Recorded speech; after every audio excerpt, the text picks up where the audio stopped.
अस्सलाम वालेकुम स्टूडेंट्स, मैं हूं मुस्तजाब हैदर, आपका फ़िज़िक्स टीचर। चलें लाइट बोर्ड की तरफ चलते हैं और आज के लेक्चर का आगाज़ करते हैं। स्टूडेंट्स, आज जो हम सीखने जा रहे हैं वो है सिंपल माइक्रोस्कोप। माइक्रोस्कोप का वर्ड जब भी एक स्टूडेंट सुनता है तो उसके जहन में फ़ौरन एक डिवाइस आती है, इस तरह की डिवाइस जो हमारे इसी चैप्टर में 10.4 फिगर के नाम से ड्रॉ की गई है। जब स्टूडेंट्स के सामने माइक्रोस्कोप का जिक्र किया जाता है तो ये एक स्पेसिफिक फिगर है जो उनके जहन में आती है। लेकिन स्टूडेंट्स, माइक्रोस्कोप जो है ये एक ब्रॉडर टर्म है। ये जो फिगर हमारे जहन में आती है जिसे हम देखते हैं, ये माइक्रोस्कोप की एक टाइप है जिसे हम लोग कंपाउंड माइक्रोस्कोप का नाम देते हैं। लेकिन सिंपल माइक्रोस्कोप इससे बहुत ज़्यादा डिफरेंट होती है और बहुत ज़्यादा सिंपल होती है, इसी वजह से इसके नाम के साथ भी सिंपल आता है। अब सबसे पहले तो हमें पता होना चाहिए कि माइक्रोस्कोप बेसिकली कहते किसे हैं। तो स्टूडेंट्स, ऐसी कोई भी डिवाइस जिसको हम करीब पड़े हुए किसी भी ऑब्जेक्ट को मैग्नीफाई करके देखने के लिए इस्तेमाल करें, हम उसे माइक्रोस्कोप का नाम देते हैं। तो हम इसको यहाँ पे डिफाइन कर लेते हैं, इसकी डेफिनेशन को लिख भी लेते हैं कि माइक्रोस्कोप क्या है।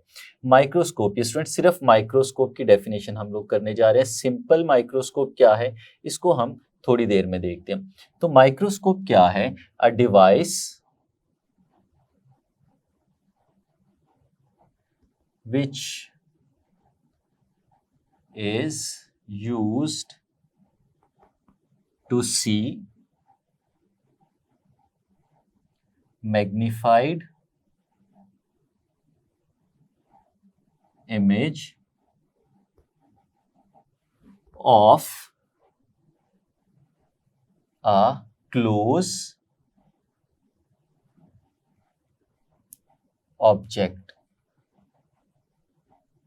यानी एक ऐसा ऑब्जेक्ट जो हमारे करीब पड़ा हुआ हो, हम उसका मैग्नीफाइड इमेज बनाने के लिए जो डिवाइस इस्तेमाल करते हैं उसे माइक्रोस्कोप कहते हैं। स्टूडेंट्स, इसमें एक चीज़ ये है कि हमें मैग्नीफाइड इमेज मिलेगा, दूसरी चीज़ है जो हमारा ऑब्जेक्ट है वो क्लोज होगा, और एक और चीज़ भी याद रखनी है, ये जो क्लोज ऑब्जेक्ट है ये स्मॉल ऑब्जेक्ट होता है।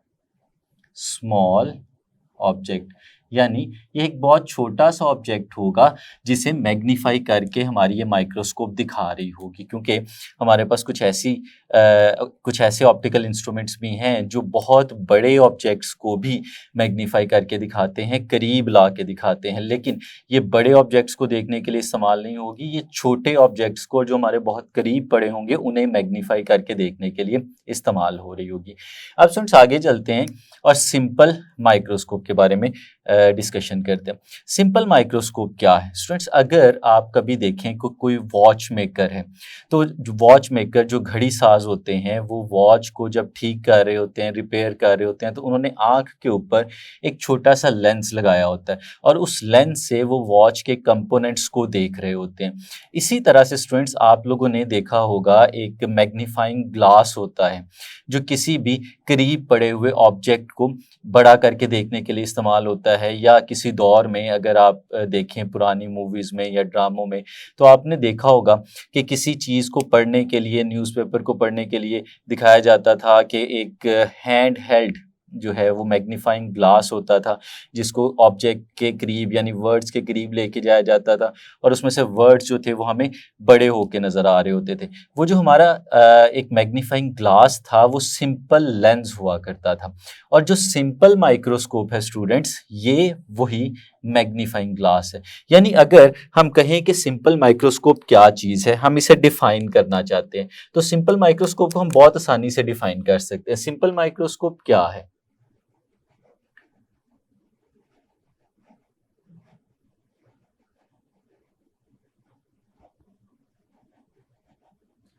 तो स्टूडेंट्स, हमें याद रखना है कि अगर सिंपल माइक्रोस्कोप का वर्ड हमारे सामने आए तो ये क्या होती है? ये एक डिवाइस है और जिसके अंदर सिर्फ एक लेंस यूज होता है, अ सिंगल कन्वेक्स लेंस। अगर हमारे पास सादा सिंपल एक सादा बाई कन्वेक्स लेंस हो, उसे हम लोग कहते हैं simple microscope. A single convex lens can be used as a simple microscope. तो स्टूडेंट्स फिर हमने याद रखना है कि सिंपल माइक्रोस्कोप क्या है। सिंपल माइक्रोस्कोप कुछ भी नहीं है बल्कि एक कन्वेक्स लेंस है, और हमारे पास जो एक कन्वेक्स लेंस होगा, अगर उसकी हमें ख़ास अरेंजमेंट कर लें तो उस ख़ास अरेंजमेंट से हम उस कन्वेक्स लेंस को यूज़ कर सकते हैं किसी भी करीब पड़े हुए ऑब्जेक्ट को मैग्नीफाई करके, बड़ा करके देखने के लिए, और वो अरेंजमेंट हम लोग सीखेंगे भी। तो ये इसकी सिंपल माइक्रोस्कोप की डिस्क्रिप्शन है कि a single convex lens can be used as a simple microscope. अब इसे हम इस्तेमाल कैसे कर सकते हैं, इसकी वर्किंग क्या हो सकती है, इसका प्रिंसिपल क्या हो सकता है। तो स्टूडेंट सबसे पहले हम लोग डिस्कस करते हैं इसके प्रिंसिपल को कि ये किस प्रिंसिपल पे बेस करती है।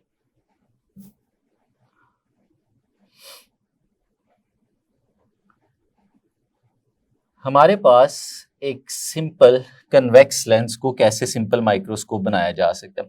स्टूडेंट्स हमें पता है कि जब भी किसी भी लेंस के करीब किसी ऑब्जेक्ट को प्लेस किया जाता है तो उस ऑब्जेक्ट का एक इमेज बनता है, और वो जो इमेज है वो दो तरह का बन सकता है। इस तरह से भी बन सकता है कि वो रियल हो, और इस तरह का भी बन सकता है कि वो वर्चुअल हो। तो इन दोनों केसेस में हमारे पास जो इमेज है उसका कंपैरिजन हम ऑब्जेक्ट के साइज के साथ, ऑब्जेक्ट के डिस्टेंस के साथ कर सकते हैं। अब लेट्स सपोज स्टूडेंट्स हमारे पास ये एक कन्वेक्स लेंस है जो यहाँ पे आपके सामने प्लेस किया गया। अब स्टूडेंट्स इस कन्वेक्स लेंस के केस में हम ये जो डायग्राम बनी है इसको यहाँ पे कुछ लेबल कर लेते हैं। ये हमारे पास हमारे लेंस का सेंटर नज़र आ रहा है। ये स्टूडेंट्स हमारे पास प्रिंसिपल फोकस है, ये इसका 2 टाइम्स है। इसी तरह से ये हमारे पास दूसरा एंड है जिस पे ये इसका प्रिंसिपल फोकस है। अब स्टूडेंट्स इमेजिन करें कि हमारे पास एक ऑब्जेक्ट है और उस ऑब्जेक्ट को इस लेंस के थ्रू हम लोग देखना चाहते हैं। अब स्टूडेंट्स क्या होगा, देखिएगा, लेट्स सपोज जो हमारा ऑब्जेक्ट है जो इसमें हम देखना चाहते हैं उसको हम इसके ऑप्टिकल सेंटर और फोकल लेंथ के दरमियान में कहीं पे प्लेस कर देते हैं। लेट्स सपोज स्टूडेंट्स इस ऑब्जेक्ट को हम लोगों ने यहाँ पे प्लेस कर दिया। अब जब ये ऑब्जेक्ट इस जगह पे प्लेस होगा और हम इसका इमेज बनाना चाहेंगे, तो हम लोगों ने अपने प्रीवियस लेक्चर में भी सीखा था और हम अपनी प्रीवियस क्लासेस में भी ये सीख चुके हैं कि हम इसका इमेज किस तरह से बनाते हैं। तो स्टूडेंट्स हमने देखा था कि एटलीस्ट कम अज़ कम हमें 2 रेज ऑफ लाइट चाहिए होती हैं, और वो 2 रेज ऑफ लाइट कुछ इस तरह से लेते हैं कि एक रे ऑफ लाइट जो हमारा ये जो ऑब्जेक्ट है इसके बिल्कुल अपर पार्ट से स्टार्ट हो, और जो हमारा प्रिंसिपल एक्सिस है इसके पैरेलल वो रे ऑफ लाइट चले और इस तरह से हमारे लेंस के सेंटर तक जाए। और ये लेंस क्योंकि एक कन्वर्जिंग लेंस है, एक कन्वेक्स लेंस है, ये क्या करेगा, ये जो रे ऑफ लाइट यहाँ से आ रही है ये इसको उसके प्रिंसिपल फोकस के ऊपर भेज देगा और ये लाइट की रे इसमें से पास करके कुछ इस तरह से आगे गुजर जाएगी। अब स्टूडेंट्स एक और रे ऑफ लाइट हम लोग लेते हैं जो इसके अपर पार्ट से यहीं से स्टार्ट होगी और ऑप्टिकल सेंटर में से पास करते हुए आगे की तरफ चली जाएगी कुछ इस तरह से। अब स्टूडेंट्स हमें पता है कि ये दोनों रेज जिस जगह पे मिलती हैं उस जगह पे इमेज बनता है। अब अगर इन दोनों रेज को हम लोग देखें तो ये रेज आगे जाते हुए एक दूसरे से मिलती हुई नजर नहीं आ रही, ये रेज एक दूसरे से अवे मूव करती जा रही हैं। यहाँ पे ऐसे होगा कि जब ये आगे की तरफ जाएंगी तो बिखरती जाएंगी और इनका फासला एक दूसरे से इंक्रीज होता चला जाएगा और ये रेज आपस में मिलेंगी नहीं। और अगर ये मिलेंगी नहीं तो यहाँ पे इमेज कैसे बनेगा, इमेज भी नहीं बन सकता। तो फिर इमेज बनाने के लिए हम लोग क्या करते हैं, हम इनको प्रोट्रूड करते हैं और इनके पाथ्स को बैकवर्ड डायरेक्शन में ट्रेस करते हैं। जिस तरह से ये आगे को जा रही थी हम इसके पाथ को बिल्कुल उसी तरह से पीछे की तरफ ट्रेस करते हैं और उसे डॉटेड लाइन से रिप्रेजेंट कर देते हैं। इस डॉटेड लाइन का मतलब ये है कि ये जो पाथ है ये वर्चुअल है, ये एक्चुअल पाथ नहीं है। इसी तरह जो दूसरी रे है स्टूडेंट्स, हम इसको भी ट्रेस करते हैं और इसको भी आगे की तरफ लेके चलते जाते हैं। तो स्टूडेंट्स एक पॉइंट आएगा जिस पॉइंट पे ये दोनों रेज मिल जाएंगी आपस में। तो स्टूडेंट्स जिस जगह पे ये दोनों रेज आपस में मिल रही हैं उस जगह पे इमेज बनना चाहिए। अब वो जो इमेज बन रहा है उसको हम यहाँ पे इस तरह से करके बना के दिखा देते हैं। ये स्टूडेंट्स हमारे पास जो ऑब्जेक्ट था जिसको हम लोगों ने फोकल लेंथ के अंदर बनाया हुआ था, प्लेस किया हुआ था, उसका इमेज बन गया। इमेज को हम लोग यहाँ पे रिप्रेजेंट करते हैं आई के साथ और ऑब्जेक्ट को हम लोग यहाँ पे रिप्रेजेंट करते हैं ओ के साथ।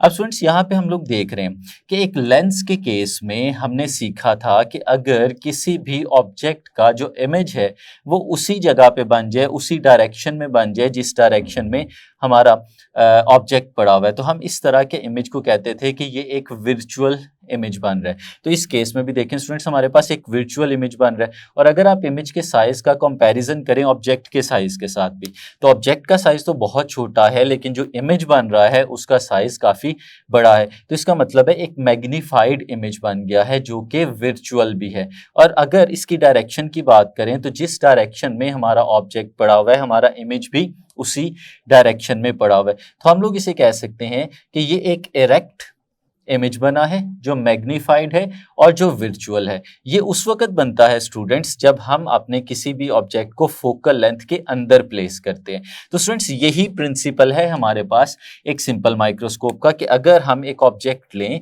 और उस ऑब्जेक्ट को लेंस की फोकल लेंथ के अंदर प्लेस कर दें और फिर उसका एक मैग्नीफाइड, इरेक्ट और वर्चुअल इमेज बन जाए तो ये हमारे पास सिंपल माइक्रोस्कोप कहलाती है। तो स्टूडेंट्स इस प्रिंसिपल को यहाँ पे हम लोग लिखते हैं कि क्या है कि when an object is placed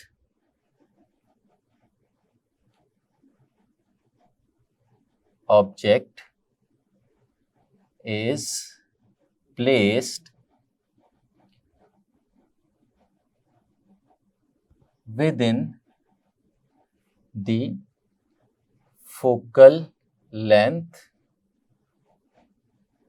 of a single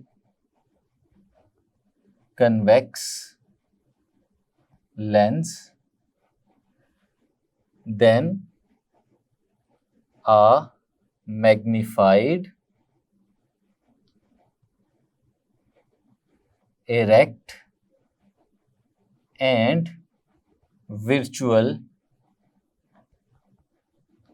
image is formed।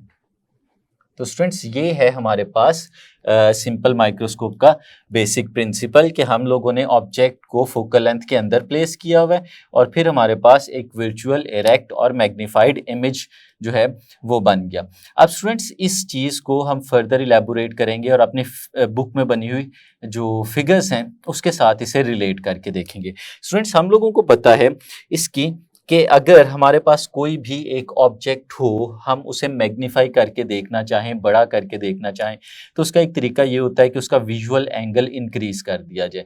जैसे जैसे विजुअल एंगल बढ़ता जाता है वैसे वैसे उसकी मैग्नीफिकेशन भी बढ़ती जाती है। हमारा जो ऑब्जेक्ट है वो हमें बड़ा होके नजर आना शुरू हो जाता है। लेकिन अब उसमें एक प्रॉब्लम है कि हम विजुअल एंगल एक सर्टन लेवल से ज़्यादा नहीं कर सकते। उसकी वजह क्या है? क्योंकि अगर हम किसी ऑब्जेक्ट का विजुअल एंगल बढ़ाते बढ़ाते उसे इतना करीब ले आएंगे अपनी आंख के कि वो नियर पॉइंट या least distance of distinct vision के भी अंदर आ जाएगा, तो फिर क्या होगा कि उसका जो इमेज बनेगा वो ब्लरी बन जाएगा, हम उसे डिटेल में देख नहीं पाएंगे। तो उस मैग्निफिकेशन का हमें प्रैक्टिकली कोई फ़ायदा नहीं होगा। तो फिर उस केस में हमारे पास ये चीज़ काम आती है, क्योंकि देखिए हमने कहा कि ये क्लोज ऑब्जेक्ट्स को देखने के लिए इस्तेमाल होती है। तो स्टूडेंट्स इमेजिन करें कि लेट्स सपोज हमारे पास एक एक्सिस है और उस एक्सिस के ऊपर एक ऑब्जेक्ट पड़ा हुआ है। लेट्स सपोज स्टूडेंट्स ये एक एक्सिस है, यहाँ पे हमारी आई मौजूद है और फिर स्टूडेंट्स इससे कुछ फासले के ऊपर लेट्स सपोज यहाँ पे हमारे पास एक ऑब्जेक्ट ये पड़ा हुआ है। तो स्टूडेंट्स इस ऑब्जेक्ट को हम लोग इसके साइज को O के साथ रिप्रेजेंट कर रहे हैं। अब स्टूडेंट्स ये इस वक्त हमारी आंख के ऊपर, हमारी आई के ऊपर जो एंगल बना रहा होगा, अगर हम उस एंगल को यहाँ पे देखना चाहें तो स्टूडेंट्स वो कुछ इस तरह से बन रहा होगा। और हमने इस एंगल को अपने प्रीवियस लेक्चर में भी नाम दिया था अल्फा का। तो स्टूडेंट्स ये अल्फा पे बन रहा है और इस वक्त इस ऑब्जेक्ट को हम मैक्सिमम जितना मैग्नीफाई कर सकते थे रिजॉल्व करते करते वहां पे हम लोगों ने इसे प्लेस किया। यानी मेरी इस बात को सादा लफ्जों में हम कह सकते हैं कि इस ऑब्जेक्ट को हम लोगों ने यहाँ पे प्लेस किया हुआ है और ये जो डिस्टेंस है इसका ह्यूमन आई से इस वक्त ये least distance of distinct vision है या ये नियर पॉइंट के ऊपर प्लेस हुआ हुआ है। अब अगर हम इसको यहाँ से फर्दर और आगे लेके आएंगे तो विजुअल एंगल तो ज़रूर बढ़ जाएगा, लेकिन जो विजुअल एंगल बढ़ेगा उसकी वजह से हमारा जो ऑब्जेक्ट है वो देखने के काबिल नहीं रहेगा। अब हम उसे अच्छे से देख नहीं पाएंगे। तो स्टूडेंट्स इधर तक हम अपनी ह्यूमन आई को इस्तेमाल करते हुए इसे मैग्नीफाई कर सकते हैं, इससे ज़्यादा करीब हम उसे नहीं लेके आ सकते। लेकिन स्टूडेंट्स अगर हम इसे फर्दर करीब लेके आना चाहें तो फिर हम क्या करें, और इसे फर्दर मैग्नीफाई करना चाहें तो फिर हमारे पास यही चीज़ इस्तेमाल होती है। कैसे स्टूडेंट्स, ये देखिएगा कि हमारे पास यही एक्सिस है, बिल्कुल इसी तरह से यहाँ पे जो हमारी आई है वो अभी भी उसी जगह पे मौजूद है।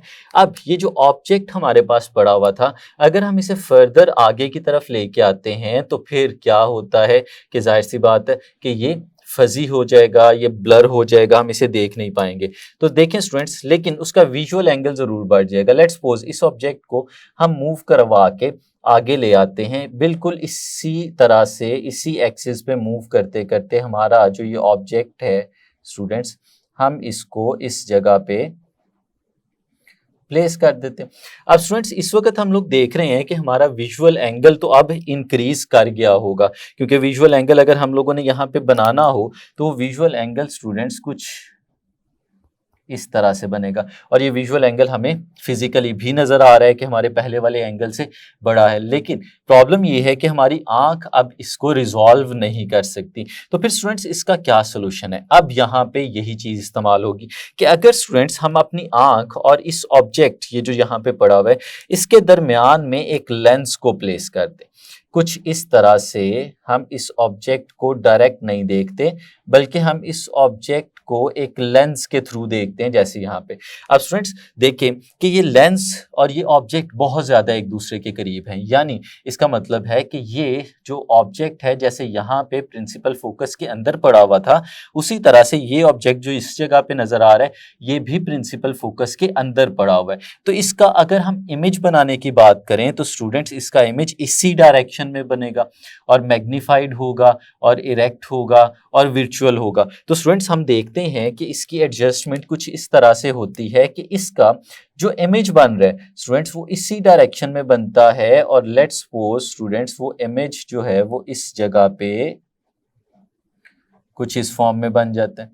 अब ये इमेज जो है फिर से देखिएगा स्टूडेंट्स कि ये किस जगह पे बन रहा है, ये उसी जगह पे बन रहा है जिस जगह पे हमारी जो आंख है, जो ह्यूमन आई है वो इसे देख सकती है, यानी ये नियर पॉइंट या least distance of distinct vision के ऊपर स्टूडेंट्स हमारा ये इमेज बन रहा है इस तरह से। अब स्टूडेंट्स देखें हमने विजुअल एंगल जो था वो इंक्रीज किया, यानी हमने अपने ऑब्जेक्ट को मैग्नीफाई किया, लेकिन मैग्नीफिकेशन से उसकी रेजोल्यूशन जो थी वो ख़त्म हो गई, हम देख नहीं पा रहे थे। तो हम लोगों ने इसका सोल्यूशन क्या निकाला कि आंख और उस ऑब्जेक्ट के दरमियान में लेंस को प्लेस कर दिया और उस लेंस ने उसका वर्चुअल इमेज फिर उसी जगह पे बना दिया जिस जगह के ऊपर हम इसको प्रॉपरली देख सकते हैं। तो स्टूडेंट्स वैसे हम लोग जानते हैं कि जो इमेज जिस जगह पे बनता है तो इमेज का जो डिस्टेंस होता है हम उसे क्यू के साथ रिप्रेजेंट करते हैं, लेकिन इस केस में जो क्यू है स्टूडेंट्स ये हमारे डी के इक्वल आ रहा है और इस केस में ये जो यहाँ पे एंगल बन रहा है स्टूडेंट्स इस एंगल को हम लोग नाम देते हैं बीटा का। तो स्टूडेंट्स ये है एक सिंपल प्रिंसिपल कि किस तरह से हम लोग सिंपल माइक्रोस्कोप को इस्तेमाल करके मैग्नीफाइड इमेज बना सकते हैं। और स्टूडेंट्स एक चीज़ और यहाँ पे जहन में रखने वाली है कि ये जो इमेज इस वक्त हमारे पास बन रहा है ये इमेज या तो नियर पॉइंट पे least distance of distinct vision पे बनना चाहिए या इससे आगे बनना चाहिए। अगर ये इससे करीब बनेगा तो फिर से वही प्रॉब्लम आएगी कि हमारी आंख जो है वो इसे देख नहीं पाएगी और ये जो ब्लरी नेस है वो नहीं जाएगी और हमारा इमेज जो है ब्लरी आएगा। तो ये वो कम से कम फासला है जिस फासले पे हमारा इमेज बनना चाहिए ताकि हम उसको रिजॉल्व्ड फॉर्म के अंदर देख सकें। तो स्टूडेंट्स आगे चलते हैं और फिर देखते हैं कि अगर इस तरह से हम लोग कोई इमेज बना लें तो फिर उस इमेज की मैग्निफिकेशन कितनी होगी उसको हम लोगों ने कैलकुलेट करना है। तो चलें स्टूडेंट्स फर्दर मैग्निफिकेशन की तरफ जाते हैं।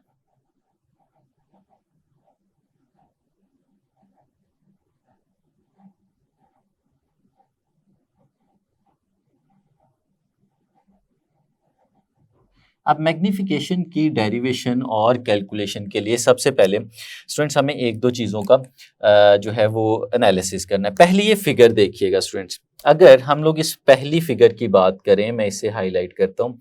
ये फिगर हमारे पास उस वक्त आई है जब हम लोग इस ऑब्जेक्ट को थ्रू नेकेड आई देख रहे थे, अनएडेड आई देख रहे थे। इसे स्टूडेंट्स हम लोग नाम दे देते हैं फिगर नंबर 1 का, हमारे आज के लेक्चर की।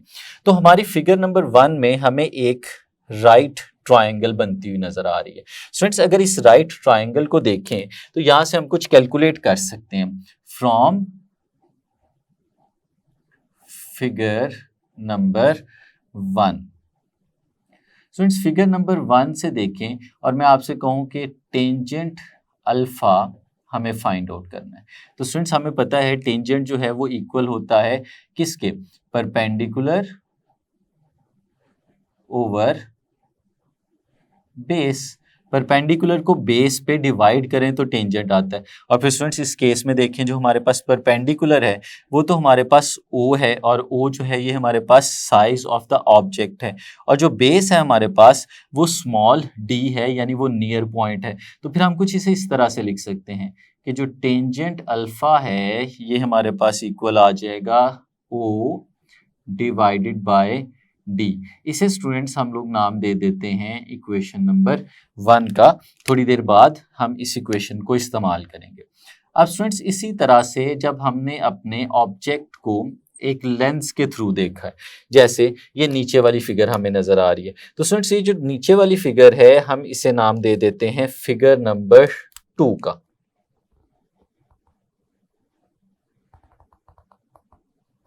तो फिगर नंबर 2 को स्टूडेंट्स अगर हम लोग देखें तो हम लोग लिख सकते हैं यहां पे फ्रॉम फिगर नंबर 2 हमारे पास टेंजेंट की वैल्यू यहां से भी निकाली जा सकती है और यहां पे जो टेंजेंट है क्योंकि हमने एंगल को नाम दिया हुआ है बीटा का, तो जो टेंजेंट है हमारे पास हम उसे बीटा के साथ लिखेंगे। और टेंजेंट बीटा किसके इक्वल है स्टूडेंट्स, ये भी उसी के इक्वल होता है, परपेंडिकुलर ओवर बेस। अब स्टूडेंट्स इस केस में जो परपेंडिकुलर हमें यहाँ पे नजर आ रहा है ये तो स्टूडेंट्स हमारे पास इमेज है और इमेज को हम लोग रिप्रेजेंट करते होते हैं कैपिटल आई के साथ, ही हमारे इमेज का साइज है।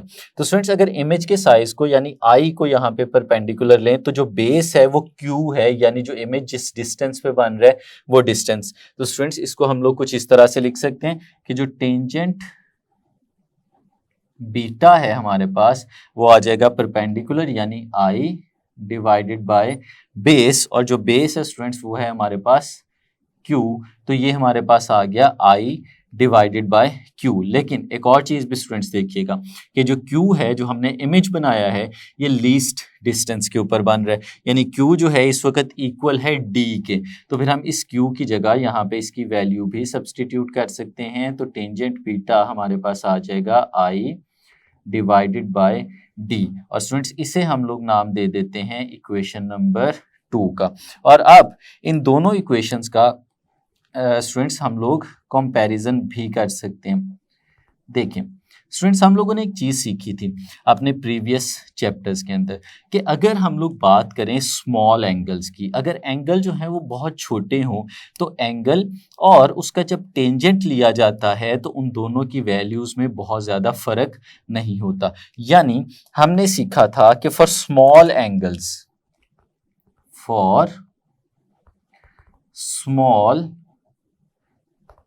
एंगल्स अगर एंगल्स स्टूडेंट्स स्मॉल हों तो उस केस में theta is approximately equal to tangent theta, यानी अगर एंगल थीटा है तो वो तकरीबन इक्वल होगा, तकरीबन बराबर होगा टेंजेंट थीटा के। और अगर एंगल अल्फा है तो फिर टेंजेंट अल्फा बराबर होगा अल्फा के, और अगर टेंजेंट बीटा है तो वो बराबर होगा बीटा के। स्टूडेंट्स, ये हम लोग प्रीवियस अपने चैप्टर्स में सीख चुके हैं और ये मैथमेटिकल फैक्ट है।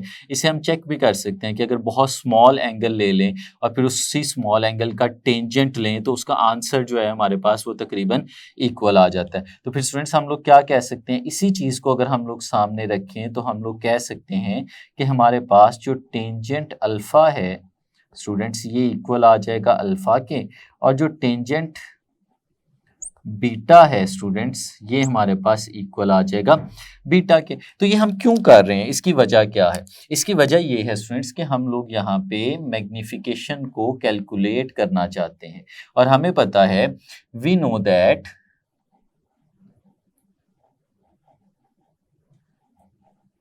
हमारे पास जो मैग्निफिकेशन है जिसे हम लोग रिप्रेजेंट करते हैं कैपिटल एम के साथ स्टूडेंट्स, ये इक्वल होती है बीटा डिवाइडेड बाय अल्फा, यानी angle subtended by the image divided by angle subtended by the object. तो इमेज और ऑब्जेक्ट के एंगल्स को डिवाइड करें तो हमारे पास मैग्निफिकेशन आती है। और स्टूडेंट्स हमने देखा कि अगर टेंजेंट अल्फा और अल्फा आपस में बराबर हैं तो इसका मतलब है इस बीटा की जगह पे हम लोग टेंजेंट बीटा लिख सकते हैं, और इस अल्फा की जगह पे हम लोग टेंजेंट अल्फा लिख सकते हैं। तो फिर स्टूडेंट्स यही चीज़ लिखने के बाद हम इनकी वैल्यूज़ भी सब्सटीट्यूट कर सकते हैं। तो स्टूडेंट्स अगर वैल्यूज सब्सटीट्यूट करें हम लोग तो टेंजेंट बीटा की जो हमारे पास वैल्यू है वो है आई डिवाइडेड बाय डी, और जो टेंजेंट अल्फा की वैल्यू है हमारे पास वो है ओ डिवाइडेड बाय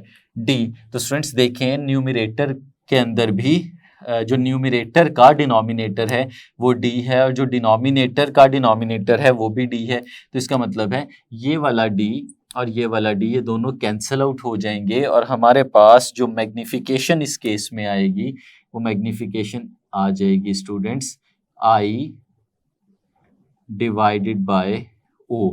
अब स्टूडेंट्स ये बड़ा ही इंपॉर्टेंट रिलेशन हमारे पास आ गया कि मैग्निफिकेशन यहाँ पे किसके equal I, it is the ratio of size of the image to the size of object. और यही चीज़ हम लोगों ने अपने प्रीवियस लेक्चर में डिफाइन भी की थी। तो हम इसे कह सकते हैं कि size of image divided by size of object.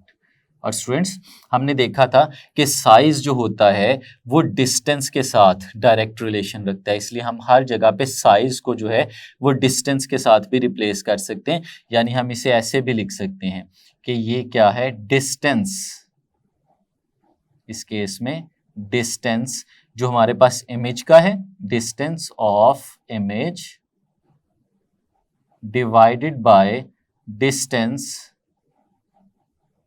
Of object.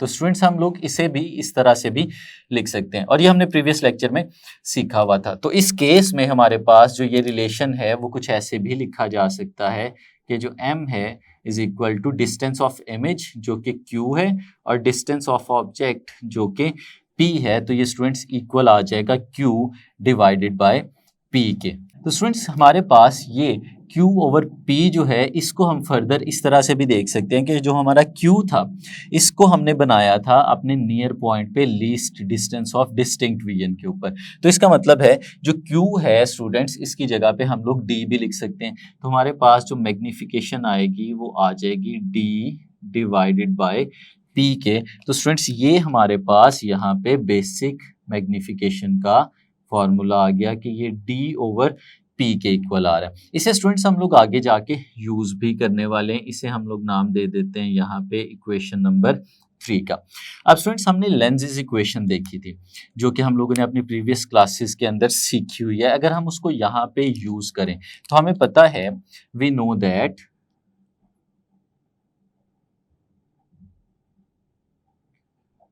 That क्या कि अगर हम रिलेशन देखें distance of image, distance of object और फोकल लेंथ के दरमियान, तो वो क्या होता है 1/f is equal to 1/p plus 1/q। अब स्टूडेंट्स ये जनरल रिलेशन था हमारे पास, लेकिन इसमें एक चीज भी थी, एक फैक्ट भी था कि अगर जो हमारे पास इमेज बन रहा होता है वो इमेज वर्चुअल हो, वर्चुअल, तो वर्चुअल इमेज के केस में जो हमारे पास Q है हम इसे नेगेटिव लेते होते थे। यानी ये जो रिलेशन है, इस रिलेशन में ये जो प्लस का साइन है ये हमारे पास रियल इमेज के लिए यूज होता है। और अगर हमारे पास वर्चुअल इमेज हो तो वर्चुअल इमेज के केस में हमारा ये फॉर्मूला जो है वो चेंज हो जाता है, और फिर जो फॉर्मूला हमारे पास बनता है वो कुछ ऐसा होता है कि 1/f is equal to 1/p minus 1/q। यानी ये नेगेटिव का साइन है और ये किसके लिए बनेगा, फॉर वर्चुअल इमेज। अगर हमारे पास जो इमेज है वो वर्चुअल है तो उस केस में हम लोग इसको कुछ इस तरह से लिखते हैं। अब स्टूडेंट्स इसी फॉर्मूले को, इसका मतलब है फिर हमें यूज करना है, क्योंकि हमारा जो इमेज यहाँ पे बन रहा है वो इमेज वर्चुअल बन रहा है। दोनों केसेस यहाँ पे आपके सामने हैं, तो वर्चुअल के केस में फिर ये नेगेटिव वाला फॉर्मूला जो है हमारे पास यूज होगा, और ये वाला फॉर्मूला जो है इसे हम लोग स्टूडेंट्स यहाँ पे निग्लेक्ट कर देंगे, इसे हम लोग यूज नहीं करेंगे। तो students 1/f is equal to 1/p और फिर माइनस 1/q। अब स्टूडेंट्स ये जो q यहाँ पे लिखा हुआ नजर आ रहा है ये हम बार बार देख रहे हैं कि ये किसके इक्वल है, ये तो नियर पॉइंट के इक्वल है, तो इस पे भी q की जगह हम इसकी वैल्यू सब्सटीट्यूट कर देते हैं। तो हम लोग स्टूडेंट्स लिख सकते हैं इसको कुछ इस तरह से कि हमारे पास जो 1/f है that is equal to 1/p minus 1/d। अब स्टूडेंट्स इसको हम फर्दर उस फॉर्म में लेके आने की कोशिश करते हैं जो हमारे पास इक्वेशन नंबर 3 में लिखी है। अगर इक्वेशन नंबर 3 को देखें स्टूडेंट्स तो हमारे न्यूमरेटर के अंदर d लिखा हुआ है और हमारे डिनोमिनेटर के अंदर p लिखा हुआ है, यानी जो d/p की रेशो है स्टूडेंट्स ये रिप्रेजेंट कर रही है मैग्निफिकेशन को। तो इसी तरह से अगर यहाँ पे भी हमें मैग्निफिकेशन बनानी हो इस फॉर्मूले के अंदर, तो स्टूडेंट्स ये अगर आप फैक्टर देखें तो इसमें यहाँ पे ये जो सेकंड वाला फैक्टर हमें नजर आ रहा है, अगर इसके न्यूमरेटर के अंदर d लिखा हुआ हो तो d लिखे हुए का मतलब ये है कि ये मैग्निफिकेशन बन जाएगी। तो यहाँ पे d कैसे लेके आ सकते हैं, ये जो पूरी इक्वेशन स्टूडेंट्स हमें नजर आ रही है, अगर हम इस पूरी इक्वेशन को d के साथ मल्टीप्लाई कर दें तो देखिएगा कि हमारे पास ये रिलेशन किस तरह का बनेगा। अगर हम इसे d के साथ मल्टीप्लाई करते हैं स्टूडेंट्स तो ये आएगा d divided by f is equal to d divided by p minus d divided by d। Students ये कुछ इस तरह से आ जाएगा, और ये देखें ये हमारे पास आ गया d divided by f is equal to d divided by p और माइनस d और d कैंसिल आउट हो जाएंगे और ये 1 बन जाएगा। इस स्टूडेंट माइनस के 1 को हम उठा के इस तरफ ले आते हैं, तो जब इसको दूसरी तरफ लेके जाएंगे तो स्टूडेंट्स हमारे पास कुछ इस तरह से आ जाएगा d divided by f plus 1 is equal to d over p। अब स्टूडेंट्स अगर हम लोग इसको रिलेट करके देखें यहाँ पे मौजूद हमारी इक्वेशन नंबर 3 के साथ, तो स्टूडेंट्स हम लोग देखते हैं कि हमारी राइट हैंड साइड तो मैग्निफिकेशन के इक्वल है, तो फिर हम क्या लिख सकते हैं, from equation number 3 d divided by f plus 1 is equal to magnification. ये स्टूडेंट्स हमारे पास मैग्निफिकेशन का फॉर्मूला बन गया। अगर इस फॉर्मूले को हम एक्सप्लेन करना चाहें तो स्टूडेंट्स यहाँ पे मैं दोबारा से इस फॉर्मूले को आपके सामने लिखता हूँ कि हमारे पास जो मैग्निफिकेशन इस केस में आ रही है वो स्टूडेंट्स इक्वल आ रही है 1 plus d divided by f। यानी इस केस में स्टूडेंट्स हमारे पास जो मैग्निफिकेशन है एक सिंपल कन्वेक्स लेंस की वो इसके इक्वल है m is equal to 1 plus d over f। अब इसको स्टूडेंट्स हमारे लिए समझना बहुत ज़रूरी है कि मैग्नीफिकेशन जो है वो किन चीज़ों पे डिपेंड कर रही है और मैग्नीफिकेशन यहाँ पे बेसिकली क्या दे रही है हमें। स्टूडेंट्स इसके अंदर एक 1 लिखा हुआ है, 1 हमें पता है कांस्टेंट है, और जो d है ये भी हमारे पास कांस्टेंट होता है, नियर पॉइंट है, least distance of distinct vision भी कहते हैं इसे, और इसकी वैल्यू स्टूडेंट्स हम लोगों ने याद की हुई थी कि ये 25 सेंटीमीटर होता है फॉर नॉर्मल ह्यूमन आई। अब लेट्स सपोज स्टूडेंट्स हम इमेजिन करते हैं कि हमारे पास जो एक लेंस था, जैसे कि ये एक लेंस है, इस लेंस की जो फोकल लेंथ है, लेट्स सपोज स्टूडेंट्स वो फोकल लेंथ थी 5 सेंटीमीटर, यानी ये जो हमें f नज़र आ रहा है, इस f का हमारे लेंस के सेंटर से जो डिस्टेंस है वो f के इक्वल है, यानी 5 सेंटीमीटर के इक्वल है। अब स्टूडेंट्स अगर इसको हम इस फॉर्मूले में सब्स्टिट्यूट करके देखें तो इससे क्या मिलेगा हमें, देखिएगा ज़रा स्टूडेंट्स, हमारे पास जो m है यहाँ पे वो इक्वल आएगा 1 प्लस d, और इसकी जगह पे स्टूडेंट्स हम लोग प्लेस करेंगे 25 और नीचे f लिखा हुआ, और f की वैल्यू हम लोगों ने ले ली 5। तो स्टूडेंट्स अगर हम इसे सॉल्व करते हैं तो हमारे पास आता है 1 प्लस 25 डिवाइडेड बाय 5, तो इसका आंसर आएगा 5, और ये हमारे पास आ गया 6। यानी स्टूडेंट्स हमारे पास इस केस में जो मैग्नीफिकेशन आ रही है वो मैग्नीफिकेशन की वैल्यू 6 आ रही है। अब इस 6 का क्या मतलब है? 6 का मतलब ये है कि अगर हम लोग इस स्पेसिफिक केस में एक ऐसा लेंस यूज कर रहे हैं जिस लेंस की फोकल लेंथ 5 है, 5 सेंटीमीटर है, तो ये हमें एक ऐसा इमेज बना के देगा जो 6 टाइम्स इनलार्ज्ड होगा। मैग्नीफिकेशन 6 होने का मतलब ये होता है कि हमारा जो इमेज बनने जा रहा है वो ऑब्जेक्ट, जिस ऑब्जेक्ट का वो इमेज बन रहा है उससे उतने टाइम्स बड़ा बनेगा, यानी इस केस में 5 गुना बड़ा इमेज हमें मिलेगा। अगर हमारा ये जो ऑब्जेक्ट है ये 1 सेंटीमीटर का है तो जो इमेज हमारे पास बन रहा होगा वो इस केस में क्योंकि 6 है मैग्नीफिकेशन तो वो 6 सेंटीमीटर का बन रहा होगा। जितनी मैग्नीफिकेशन है उतने टाइम्स इनलार्ज्ड इमेज हमें उस ऑब्जेक्ट का मिल रहा होता है। अब स्टूडेंट्स इसको देखें कि इसका मतलब ये हुआ कि बेसिकली दो चीजें तो कांस्टेंट हो गई, 1 भी कांस्टेंट हो गया, d भी कांस्टेंट हो गया, तो फिर जो मैग्नीफिकेशन है हमारे लेंस की वो किस पे बेस कर रही है? हमारी जो मैग्नीफिकेशन है स्टूडेंट्स वो बेस कर रही है फोकल लेंथ के ऊपर। अगर हम लोग चाहते हैं कि मैग्नीफिकेशन को बढ़ा दें, ज्यादा कर दें, इंक्रीज कर दें, तो हमें फोकल लेंथ को डिक्रीज करना पड़ेगा। हमें रिलेशन नजर आ रहा है मैग्नीफिकेशन का फोकल लेंथ के साथ इनवर्स रिलेशन है। जितनी ज्यादा फोकल लेंथ होती जाएगी हमारे पास उतनी ही मैग्नीफिकेशन कम होती जाएगी, और जितनी फोकल लेंथ कम होती जाएगी उतनी ही मैग्नीफिकेशन ज़्यादा होती जाएगी। लेकिन स्टूडेंट्स इसका एक डिसएडवांटेज भी है। अगर हम फोकल लेंथ को कम करते जाते हैं तो मैग्नीफिकेशन तो बढ़ती जाती है, लेकिन फिर जिस ऑब्जेक्ट का हमें इमेज बनाना है उस ऑब्जेक्ट को हमें लेंस के बहुत ज़्यादा करीब प्लेस करना पड़ेगा। किस तरह से, देखिएगा स्टूडेंट्स, यहाँ पे हमें नज़र आ रहा है कि फोकल लेंथ इस पॉइंट पे मौजूद थी, और इस पॉइंट पे मौजूद फोकल लेंथ से अंदर हमने अपने इमेज को प्लेस किया और हमारा इमेज जो था वो लेंस के करीब आ गया। लेकिन अगर इस लेंस की फोकल लेंथ कम होती और ये पॉइंट यहाँ पे कहीं इस जगह पे मौजूद होता, तो इसका मतलब है अगर ऑब्जेक्ट को यहीं पे पड़ा रहने दें हम लोग तो ये तो फोकल लेंथ से बाहर पड़ा होगा, तो जो फोकल लेंथ से बाहर पड़ा हुआ है उसका इमेज तो हमारे लेंस के दूसरी तरफ बन जाएगा, वो इस फॉर्म में वर्चुअल और मैग्नीफाइड फॉर्म में नहीं मिलेगा। तो हमें अपने ऑब्जेक्ट को इससे बहुत ज़्यादा और करीब प्लेस करना पड़ेगा।